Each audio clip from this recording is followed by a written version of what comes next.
Shalom Bapak Ibu Saudara yang diberkati Tuhan. Kebenaran kita hari ini 18 Desember 2024 berjudul Pengalaman Hidup. Ketika kita berada di suatu tempat terbuka dan bisa melihat langit di mana bintang-bintang seperti pasir bertaburan, hal itu sangat menakjubkan. Betapa besar Allah kita, betapa besar pencipta langit dan bumi ini. Betapa dahsyat. Apalagi kalau kita bisa menghayati bahwa Dia tidak diciptakan. Dia ada bukan karena dilahirkan. Dia sudah ada dari kekekalan. Dan Allah yang dahsyat itu, Allah yang berkenan berurusan dengan kita. Ini adalah anugerah yang luar biasa, kesempatan yang tidak ternilai. Hal ini nyaris tidak dapat kita percayai ketika kita menghayati kedahsyatan Allah. Kehidupan bernilai kalau seseorang bisa berinteraksi dengan Allah secara benar dan proporsional. Mestinya gereja dan hamba Tuhan membimbing umat Tuhan untuk dapat mengerti bagaimana berinteraksi dengan Allah. Khususnya para pembicara harus sudah memiliki pengalaman berurusan dengan Allah atau berinteraksi dengan Allah. Ini supaya pengalaman tersebut dapat ditularkan, diimpartasikan. Tidak cukup belajar di sekolah tinggi teologi, sebab dalam berinteraksi dengan Allah harus melalui pengalaman hidup dari waktu ke waktu. Mungkin sekarang ini sukar dimengerti, asal ada makanan dan pakaian cukup. Serigala mempunyai liang dan burung mempunyai sarang, tapi anak manusia tidak mempunyai tempat untuk meletakkan kepalanya.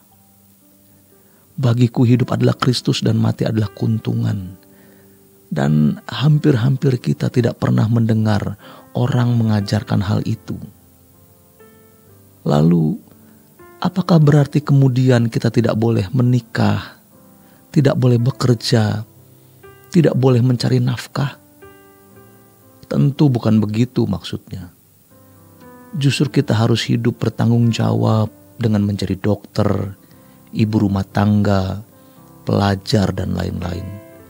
Di situ baru kita bisa menyelenggarakan hidup atau menggelar hidup yang prinsipnya baik kamu makan, minum, atau melakukan segala sesuatu, lakukan itu untuk kemuliaan Allah.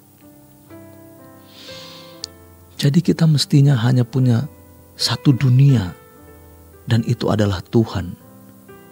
Kalimat lain yang senada adalah 24 jam di hadapan Tuhan. Holiness movement atau gerakan hidup suci. Namun menjadi pertanyaan besar, apakah ada orang yang bersedia hidup dengan prinsip seperti itu? Padahal kalau ada yang tidak bersedia, pertanyaannya, seberapa mampu kamu mengurus dirimu? Seberapa mampu kamu menskenario hidupmu ke depan dan menjamin semua baik-baik saja? Seperti yang dikatakan Mazmur 73. Kau tempatkan mereka di tempat licin dan dalam sekejap binasa. Sekali jatuh, hancur dan binasa. Mengerikan. Saat ini, kalau kita berperkara dengan sesama dan kita memperlakukan sesama dengan semena-mena, itu mengerikan. Kita boleh berjaya sesaat, tapi suatu hari kita akan berhadapan dengan Allah yang dahsyat itu. Sejatinya kita juga tidak bisa mengerti mengapa mereka tidak takut sama sekali kepada Tuhan. Kita belajar dari situasi hidup manusia di sekitar kita. Dan kita tidak mau mengikuti jejak mereka. Kita ikuti jejak Tuhan Yesus. Tuhan tahu apa yang ada di dalam hati kita.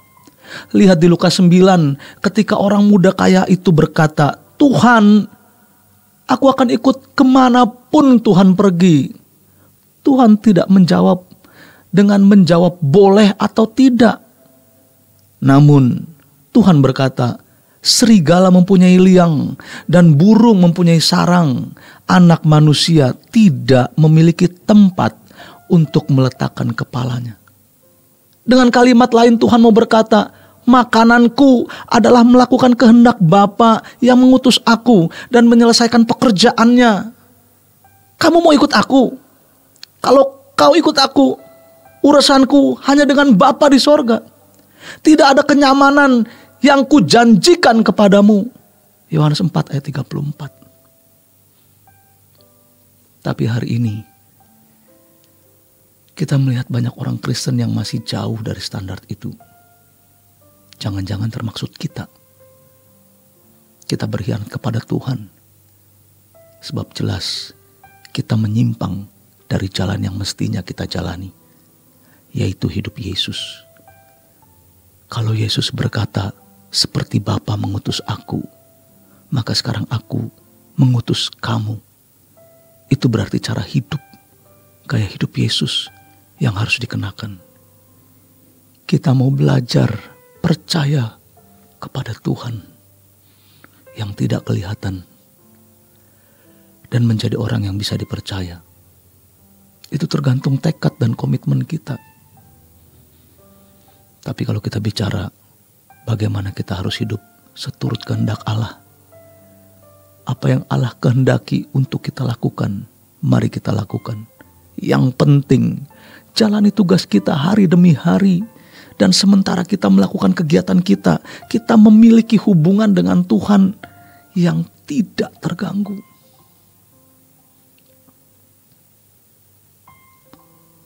Menyenangkan Dia lewat segala sesuatu yang kita lakukan itu tidak harus dimulai dari hal-hal besar, namun dari hal sederhana yang kita lakukan.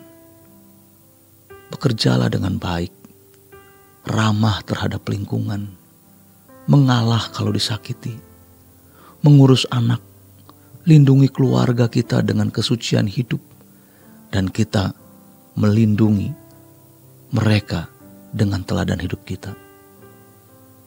Jadi, jika kita berurusan dengan Tuhan, jangan punya urusan sendiri. Semua untuk Tuhan. Demikian kebenaran kita hari ini. Selamat berjuang untuk memberikan seluruhnya untuk Tuhan. Tuhan Yesus memberkati. Sola Gracia.